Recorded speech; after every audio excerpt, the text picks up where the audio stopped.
پیر صاحب پسند کی شادی کرنا جائز نہیں؟ میں کہتا ہوں صاحب اور بھی بڑی چیزیں جائز ہیں، صرف ایک ہی شے جائز رہ گئی ہے۔ رسول پاک صلی اللہ علیہ وسلم سوائے اللہ کے کسی کے پابند نہیں، کسی کے پابند نہیں۔ اور جناب سیدہ خدیجہ الکبریٰ رضی اللہ تعالیٰ عنہ نے پیغام نکاح دیا، یا رسول اللہ میں شادی کرنا چاہتی ہوں، حضور کسی کے پابند نہیں، پر میرے محبوب نے فرمایا میرا چچا میرے والد کی جگہ ہے، میں اپنے چاچا سے پوچھ کے تمہیں جواب دوں گا۔ یہ ہے پسند کی شادی جو میرے نبی نے بیان فرمائی ہے۔ تو سارا کچھ کراس کر کر کے گزر جاتا ہے، یہاں تو حال یہ ہے کہ پالنے والا کوئی اور سائے میں بیٹھنے والا، باغ تیرے دی کر کر راکھی میں ساری عمر گزاری، تو جدوں اے پھل پکن تے آیا تے لے گئے ہور بپاری۔ اور بیٹا گزرتا ہے اماں کے دروازے کے آگے سے، اماں کے دروازے کے آگے بیٹا امرود لے کے آیا ہے 6 کلو۔ توجہ ہے میری بات پر؟ ادھر دیکھیں جی، چھوڑیں تھوڑی دیر ہماری سنیں۔ وہ امرود لے کے آیا 5-6 کلو، تو اماں کے دروازے کے قریب سے گزر گیا رات کو،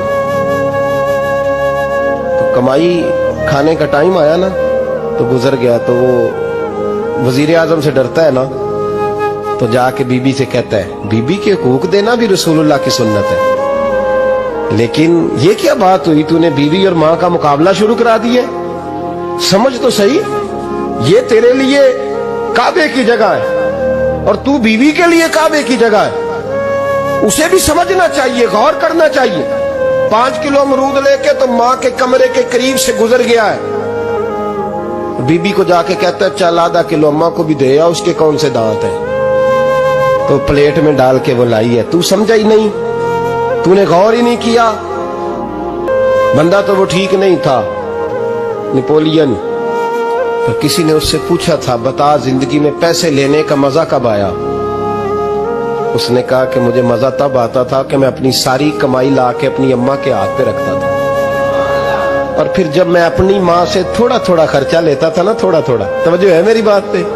اماں جی 10 روپے دے آجے، کہ تو جب میں تھوڑا تھوڑا خرچہ لیتا تھا نا تو مجھے یوں لگتا تھا جیسے میں بادشاہ وقت کے سامنے کھڑا ہوں اور وہ خزانے کا منہ کھول کھول کے مجھے دیتا جا رہا ہے۔